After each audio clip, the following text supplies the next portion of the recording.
Good evening, everyone. This is Carmen Torres, and today I'm going to talk about direct testing techniques. This is going to be developed in the four main skills. So let's start with the first one. The first one is listening, and I claim that this is direct testing technique because requires the student to hear a real spoken conversation where they have to follow instructions to go to some places. So that's the real life situation. The instructions must be clear because we want to avoid any kind of confusion.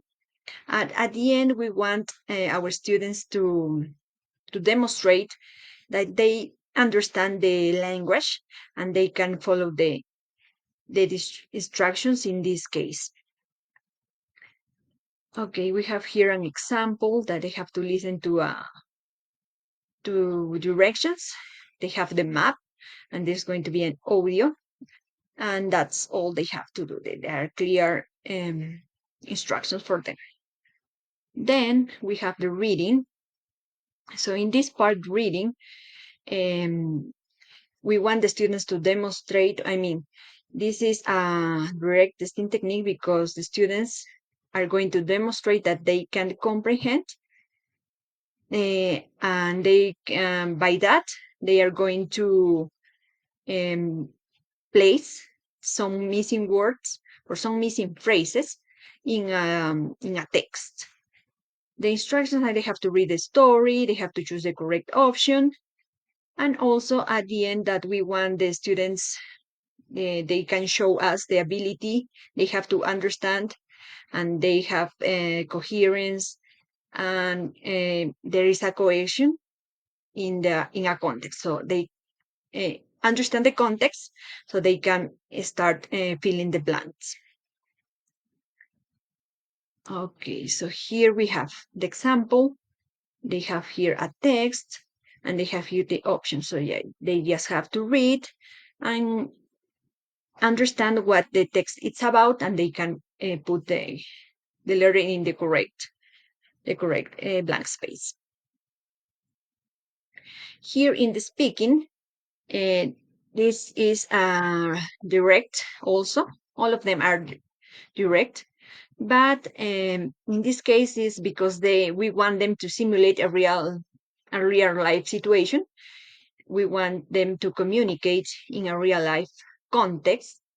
So again, the instructions must be clear and avoid any confusion.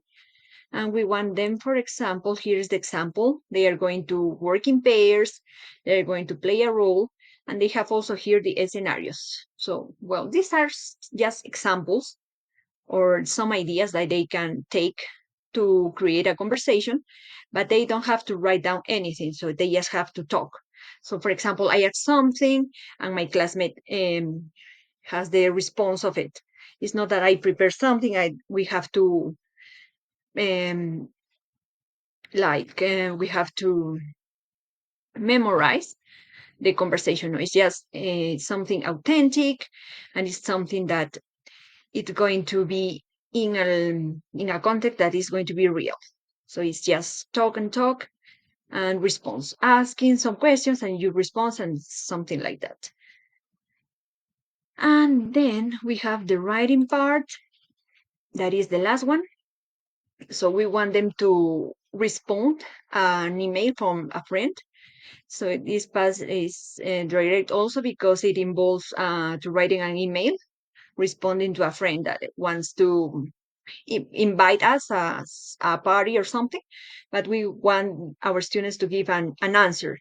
So if they want to say yes, okay, I'm coming, or I'm going or not. So yeah, they have to give them. For example, here it's a written email you received from a friend inviting you to a party.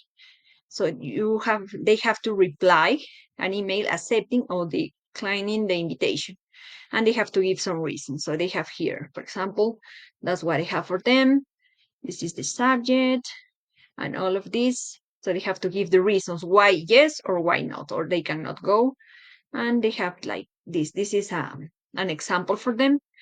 And here, the expected outcome is that This is something that reflects the real life situation, because you never know when a friend is going to invite you to a party and you have to respond to that invitation. And also we have, for this, all of this, we have a rubric where we want to have all the steps and all the criteria we want to assess, right? So that's all we have for our direct testing techniques, and I hope you enjoy the video. Thank you.